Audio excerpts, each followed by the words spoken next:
इधर छत्तीसगढ़ में 70 विधानसभा सीटों के लिए 15 नवंबर की शाम प्रचार थम गया है। 17 नवंबर की सुबह 70 विधानसभा सीटों में वोट डाले जाएंगे। इसी के साथ 70 सीटों में 958 अभ्यर्थियों की किस्मत का फैसला भी हो जाएगा। प्रचार थमने के पहले सियासी दलों ने कैसे झोंकी है ताकत, किसने किए हैं जीत के दावे, देखिए इस खास रिपोर्ट में। छत्तीसगढ़ में दूसरे चरण के लिए 70 सीटों में 17 नवंबर को प्रत्याशियों के भाग्य का फैसला ईवीएम में कैद हो जाएगा। इसलिए सियासी दलों ने मतदाताओं को रिझाने में कोई कसर नहीं छोड़ी। प्रचार के अंतिम दौर में स्टार प्रचारकों ने जहां एक साथ कई सभाएं की, जमकर सियासी तीर भी छोड़े गए। भाजपा की ओर से जहां केंद्रीय गृह मंत्री अमित शाह, राष्ट्रीय अध्यक्ष जेपी नड्डा, केंद्रीय मंत्री अनुराग ठाकुर और असम के मुख्यमंत्री हिमंता बिस्वा शर्मा ने चुनावी सभाएं की, वहीं कांग्रेसी खेमे में पूर्व राष्ट्रीय अध्यक्ष राहुल गांधी और मुख्यमंत्री भूपेश बघेल की सभाएं हुईं। राहुल गांधी ने बलौदाबाजार और बेमेतरा में सभाएं की। मुख्यमंत्री ने भी बेमेतरा और दुर्ग में सभाओं को संबोधित किया। वहीं अंतिम समय में दुर्ग शहर, वैशाली नगर, भिलाई नगर और अहिवारा में कांग्रेस प्रत्याशियों के पक्ष में रोड शो करते नजर आए। वहीं कांग्रेस के अंतिम दिन में गृह लक्ष्मी योजना को महिलाओं तक पहुंचाने सभी जिलों में महिला नेत्रियों की प्रेस कॉन्फ्रेंस भी आयोजित की गई। कुल मिलाकर दोनों ही प्रमुख दल चुनाव प्रचार के अंतिम दिन जहां ताकत झोंकते नजर आए, वहीं अपनी अपनी जीत के दावे भी करते रहे। पूर्व मुख्यमंत्री डॉक्टर रमन सिंह ने दोनों चरणों में भारी बहुमत के साथ जीत का दावा किया। वहीं मुख्यमंत्री भूपेश बघेल ने भी पूरे प्रदेश में शानदार रिस्पांस की बात कही। साथ ही भाजपा के दावों पर कहा कि रमन सिंह खुद चुनाव हार रहे हैं। वो खुद हार रहे हैं, जीत के क्या दावा करें। ये बता रहा है कि अब वो उसके लोकप्रियता ढलान पे है और इस कारण से लगातार सभी विधानसभाओं में जो पिछड़ते जा रहे हैं उसके कारण जो बखलाहट है, अब बखलाहट के कारण से इस प्रकार के शब्दों का प्रयोग कर। अब तो ये स्पष्ट हो गया और दुनिया के सारे सर्वे भी बता रहे हैं कि भारतीय जनता पार्टी तेजी के साथ पूर्ण बहुमत की ओर बढ़ रही है। सीटों की संख्या के बारे में एनालिसिस तो मैं नहीं करता और पूरे छत्तीसगढ़ घूमने के बाद मैं कह सकता हूँ भारतीय जनता पार्टी प्रथम और द्वितीय चरण के बाद स्पष्ट बहुमत के साथ सरकार बनाने जा रही है। छत्तीसगढ़ में दूसरे चरण के लिए प्रचार तो थम गया है। अब प्रत्याशी घर घर जाकर जनसंपर्क कर सकेंगे। प्रचार थमने के पहले पार्टियों और प्रत्याशियों ने पूरी ताकत झोंक दी है। ऐसे में किसके वादों और इरादों पर जनता जताएगी भरोसा, किसका दाव होगा सफल, अब यह 3 दिसंबर को परिणाम के साथ ही पता चलेगा।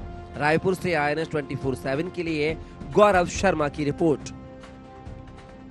इधर छत्तीसगढ़ में 17 नवंबर को दूसरे चरण की 70 सीटों के लिए मतदान होगा। निर्वाचन आयोग ने मतदान के लिए सारी तैयारियां पूरी कर ली हैं। मतदान को लेकर निर्वाचन आयोग की तैयारी, कैसे होंगे सुरक्षा के इंतजाम, देखिए इस खास रिपोर्ट में। छत्तीसगढ़ में दूसरे चरण की 70 सीटों के लिए 17 नवंबर को सुबह 8 बजे मतदान शुरू होगा।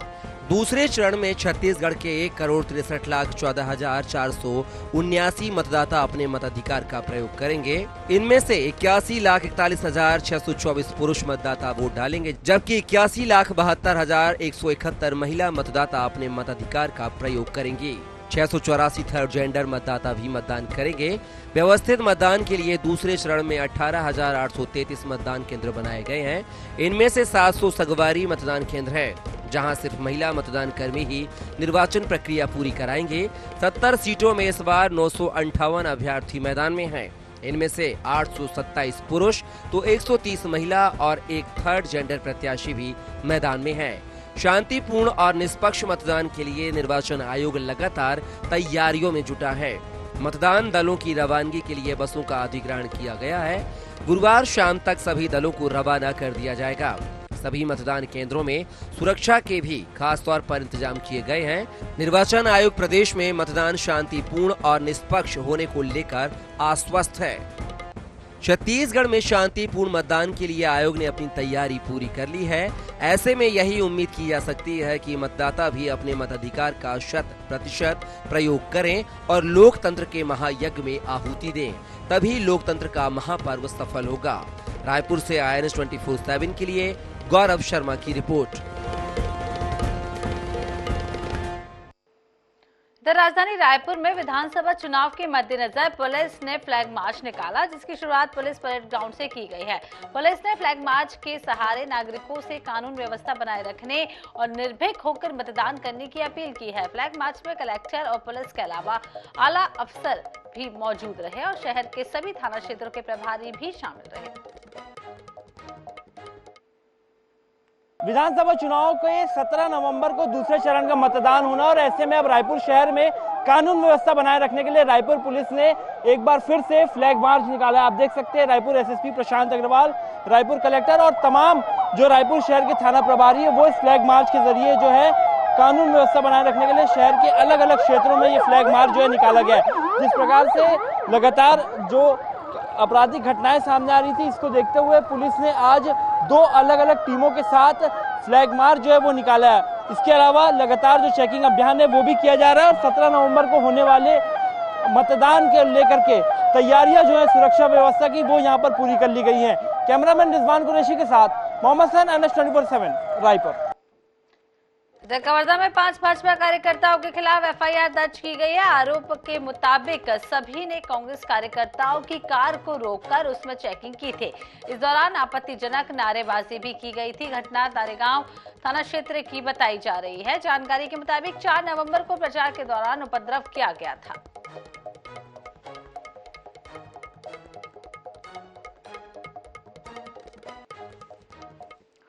चलिए बात मनेंद्रगढ़ की कर लेते हैं, जहां मनेंद्रगढ़ विधानसभा से भाजपा प्रत्याशी श्याम बिहारी जायसवाल को जिला निर्वाचन आयोग ने नोटिस जारी कर दिया है और जवाब भी मांगा है। कांग्रेस ने जिला निर्वाचन कार्यालय में शिकायत दर्ज कराई थी कि भाजपा के कार्यकर्ता घर घर जाकर महतारी वंदन योजना के नाम पर फॉर्म भरवाकर प्रलोभन दे रहे हैं। इस शिकायत के आधार पर निर्वाचन आयोग ने नोटिस जारी किया है।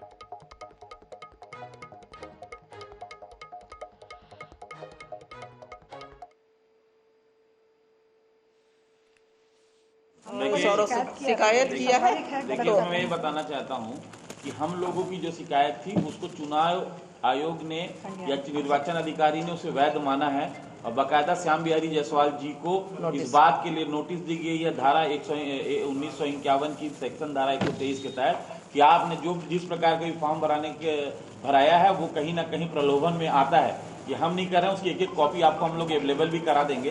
ये नोटिस है जो रिटर्निंग ऑफिसर ने दी है। तो कहने का मतलब है जो कांग्रेस कर रही है, जो कांग्रेस बोल रही है, वो कहीं ना कहीं जिस शिकायत हुई है तो उसको सही मानते हुए उनको नोटिस जारी किया गया है और हमको पूरा विश्वास है चुनाव के रिटर्निंग ऑफिसर के और चुनाव आयोग के ऊपर कि उस पर कार्रवाई जरूर होगी। निर्वाचन आयोग के आदेश पर आबकारी विभाग ने दूसरे चरण के होने वाले मतदान को लेकर शराब दुकानों को बंद रखने के आदेश दे दिए हैं। शराब दुकानों के अलावा बार, क्लब, रेस्टोरेंट और होटलों में भी शराब को प्रतिबंध कर दिया गया है। इस दौरान अगर शराब परोसने या बेचने की शिकायत मिलती है तो उस पर आबकारी अधिनियम के तहत कार्रवाई की जाएगी। द्वितीय चरण के निर्वाचन को दृष्टिगत रखते हुए माननीय निर्वाचन आयोग के निर्देशानुसार आबकारी विभाग के द्वारा दिनांक 15 तारीख को शाम 5 बजे से दिनांक 17 तारीख को मतदान समाप्ति तक जिले के सभी शराब दुकानें, बार, रेस्टोरेंट आदि को बंद रखने का निर्देश जारी किया गया है। यदि कोई इसका उल्लंघन करता है तो उसके विरुद्ध नियमानुसार कार्रवाई की जाएगी। और रायगढ़ जिले के 4 विधानसभा सीटों पर 17 नवंबर को मतदान होना है, जिसको लेकर तैयारियां पूरी कर ली गई हैं और जिले में सुरक्षा के व्यापक इंतजाम भी किए जा रहे हैं। मतदान के मद्देनजर उड़ीसा से आने वाले सभी रास्तों को जहां सील कर दिया गया है तो वहीं अस्थायी चेक पोस्ट लगाकर सघन जांच भी की जा रही है। चुनाव के मद्देनजर इस साल 27 अर्धसैनिक बलों की 4000 से अधिक जवानों की टीम जिले में पहुंची हुई है।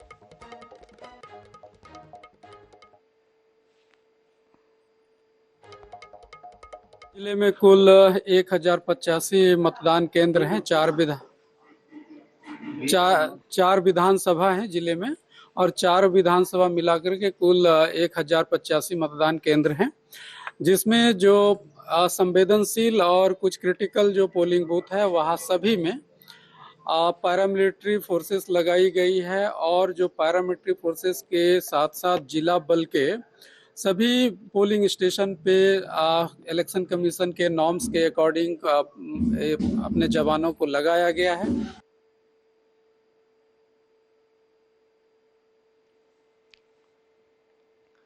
रायपुर की सड़कों पर वाहनों की लगातार बढ़ती संख्या के कारण यातायात जाम की व्यवस्था गंभीर होती हुई नजर आ रही है।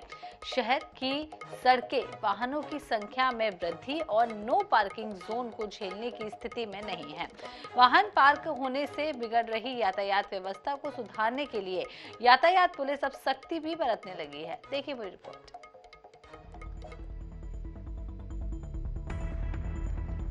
राजधानी रायपुर में त्योहारी सीजन के बीच प्रमुख बाजार सदर, कोतवाली, मालवी रोड, बैजनाथ पारा रोड, गोल बाजार, एमजी रोड, पंडरी समेत अन्य स्थानों पर जगह जगह नो पार्किंग जोन में वाहन पार्क होने से यातायात व्यवस्था बिगड़ रही है। दरअसल शहर में कई स्थानों पर पार्किंग होने के बावजूद नो पार्किंग जोन में लोग वाहन खड़ी करने से बाज नहीं आते। वहीं सड़कों पर वाहन पार्क होने से जगह जगह जाम की समस्या भी खड़ी हो रही है। लिहाजा यातायात पुलिस ने मौके पर ही ई चालान काटना शुरू कर दिया। ई चालानी कार्रवाई का ब्यौरा माह जनवरी 1403 वाहनों पर कार्रवाई, फरवरी 1424, मार्च 1663, अप्रैल 1946, मई 2573, जून 1706, जुलाई 1470, अगस्त 1315, सितंबर 1883 और अक्टूबर 4354 वाहनों पर कार्रवाई हुई है। देखिए ऐसे भी मतलब त्योहारी सीजन में विशेषकर और यहाँ पे नो पार्किंग एक बहुत बड़ी समस्या है कि लोग अब पार्किंग अपनी गाड़ी खड़ी नहीं करते, कहीं भी खड़ी करते थे। इसको देखते हुए वरिष्ठ अधिकारी को निर्देश पे नो पार्किंग के लिए विशेष अभियान हमने चलाया हुआ है। इसमें इस साल में 19,737 और सिर्फ अक्टूबर माह में ही 4,354 वाहनों को जो है इसमें चालान किया गया है, समझाइश दी गई है।